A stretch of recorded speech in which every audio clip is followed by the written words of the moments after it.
အားလုံးပဲမင်္ဂလာပါရှင်။ကျမနာမည်ကတော့နှစ်သိမ့်ကလေးကိုခေါ်ပါတယ်။ဒီနေ့မှာတော့ကျမကပေါ့နော်အခုအချိန်ကသမီးအားလေးကသင်္ကြန်ကာလလေးလေးဖြစ်တဲ့အတွက်ကြောင့်မလို့သင်္ကြန်နဲ့ပတ်သက်တဲ့အကြောင်းအရာလေးတွေငယ်တာကိုအားလုံးကိုပြပြပေးချင်ပါတယ်။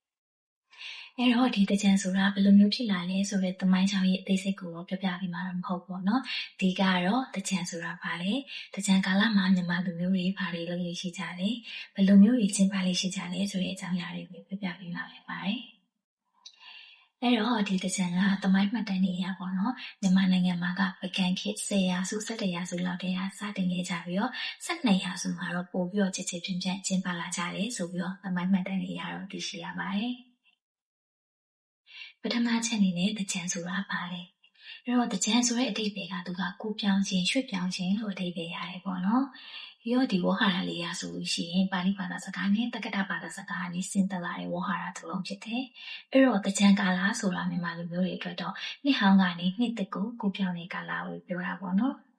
ဒီနေ့အပြင်ပြောရမယ်ဆိုလို့ရှိရင်တော့မြန်မာလူမျိုးတိုင်းပြောလို့ရှိရင်နှစ်ဟောင်းကအညစ်အကြေးတွေကိုသင်္ကြန်ရည်နဲ့စီကြောလိုက်ပြီးတော့နှစ်သစ်ကိုစိတ်သစ်လူသစ်နဲ့စတင်ကြတယ်လို့လည်းပြောလို့ရပါတယ်။အဲ့တော့မြန်မာပြက်ကလေးရဆိုလို့ရှိရင်တော့မနေ့ပြန်ဆိုလို့ရှိရင်မြန်မာလူမျိုးရဲ့နှစ်သစ်ကိုရောက်ပါပြီ။မြန်မာတက္ကရာအနေနဲ့ဆိုရင်တော့1388ခုနှစ်ကိုရောက်ပါပြီရှင်။ဒုတိယချက်အနေနဲ့သင်္ကြန်မှာမြန်မာလူမျိုးတွေဘာတွေလုပ်လို့ရှိကြလဲ။ပထမအဆုံးအနေနဲ့မြန်မာလူမျိုးတိုင်းလုပ်လို့ရှိတာတော့သင်္ကြန်မတိုင်ခင်အတာဦးထိုးတာပါ။အတာဦးထိုးရဲဆိုတာနက်ပြည်ရနေဆင်းသက်လာတဲ့တရားမင်းကိုကျိုးဆိုတဲ့အနေနဲ့ထိုးကြတာပါ။အဲ့တော့အတာဦးထုံနေရှိလို့ရှိရင်အခုဗီဒီယိုလေးမှာပြထားတဲ့အတိုင်းပဲရေအိုးထဲမှာရေကိုဖြည့်ဖြည့်တယ်။ပြီးတော့လို့ရှိရင်ခொနည်းရသားသမီးကိုပိုးစားပြုတဲ့ပန်းနေအညွန့်အနေနဲ့ထိုးလေးရှိပါတယ်။ပြီးရင်သင်္ကြန်4ရက်ဒါမှမဟုတ်ရင်ရက်ထက်နေမှာဆိုရင်5ရက်ဒီသင်္ကြန်ကာလတစ်လျှောက်လုံးကိုအတာဦးနဲ့ကြိုပြီးတော့နှစ်စဉ်တရက်နေ့ရောက်လို့ရှိရင်တော့သဲဖြူချီကျိုးကိုထွက်ပြေးပြီးရက်ကွက်လိုက်ပန်းလာတော်တွေကိုပင်ဖိတ်ကြပြီးတော့အန်ရီကင်ပရိတ်တော်နဲ့တွေကိုရွတ်ဖတ်ဖို့ဆိုလေးရှိကြပါတယ်။အဲ့တော့အဲ့ဒီအချိန်မှာအဲ့ဒီအတာအိုးတွေအတာပန်းတွေကနေပြီးတော့ပရိတ်အိုးတွေပရိတ်ပန်းတွေဖြစ်ပြောင်းသွားပြီးကျမတို့ရဲ့အိမ်လေးပတ်လည်မှာလေးကာရံပြီးတော့အန်ရီကင်အောင်လုပ်ကြတယ်လို့လည်းယူရှိကြပါတယ်။ဒုတိယအနေနဲ့ကတော့မြန်မာတစ်နိုင်ငံလုံးနေရာဒေသမရွေးရေကစားကြတာပါ။ရေကစားတဲ့နေရာမှာပေါ့နော်အရင်ခေတ်ကတော့တပြေခန့်နဲ့ငွေဖလားကိုတော်ပြီးတော့ရေကစားကြတယ်။ဒါပေမဲ့ယနေ့ခေတ်မှာတော့ရေတနတ်တွေရေပိုက်တွေနဲ့ဆော်ကစားလေးရှိကြတယ်။ပြီးတော့မြို့တွေတိုင်းမှာလည်းမန်တက်တီဆောက်တယ်။အဆိုအကတွေနဲ့ဖြောပြီးတော့ရေပတ်လေးရှိတယ်။ပြီးတော့ကားတွေစိုက်ကယ်တွေနဲ့လည်းမြို့တွေပတ်ပြီးတော့ရေပတ်ခံထွက်လေးရှိကြတယ်။အဲ့ဒီရေပတ်ခံထွက်တာအရင်ပြုတ်စရာကောင်းနေပေါ့နော်။ပြီးတော့ရက်ကွက်တွေထဲမှာဆိုလို့ရှိရင်အုံးလက်မန်တက်လေးတွေကိုစီဆောက်ပြီးတော့ရေပတ်လေးရှိကြတယ်။ဒါပေမဲ့ရေပတ်တဲ့နေရာမှာတော့တန်ဃာတော်တွေဒီလားရှင်တွေကိုဝင်ဆောင်တဲ့တွေနဲ့ဥပုံဆောင်ထားတဲ့သူတွေကိုတော့ကြည့်မပတ်ပါဘူး။တတိယချက်အနေနဲ့ကတော့ကုသိုလ်ကောင်းမှုလုပ်ကြပြီးတော့ဥပုံဆောင်ကြတာပါ။ဒါကတော့များသောအားဖြင့်ပေါ့နော်လူကြီးပိုင်းတွေလုပ်တာတော့များတယ်။ပြီးတော့လူကြီးသူမတွေကိုလူငယ်တွေကလက်သက်ချီတဲ့နဲ့ပြီးရင်ထောင်းရှုပ်ပေးတာလေးလုပ်ကြတယ်ပေါ့နော်။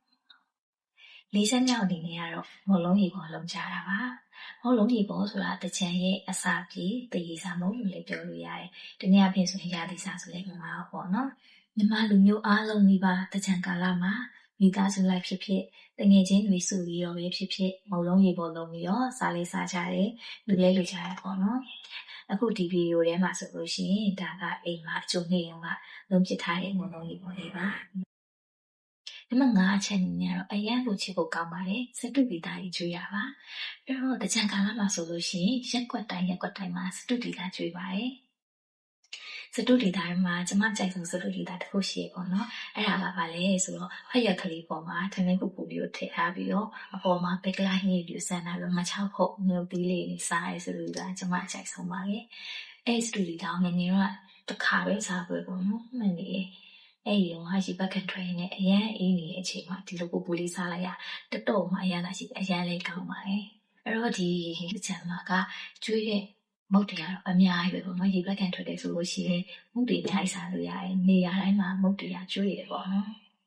်နောက်တစ်ခုကဟိုကျမရင်မှာထိုးထားတဲ့ပထောက်ပန်းပေါ့နော်ဒီပထောက်ပန်းကတစ်နှစ်မှာတစ်ခါပဲပွင့်ပါတယ်ပြီးတော့တကြံကာလမှာပဲပွင့်နေပန်းပါအဲ့တော့တကြံပန်းလို့ပြောလို့ရတယ်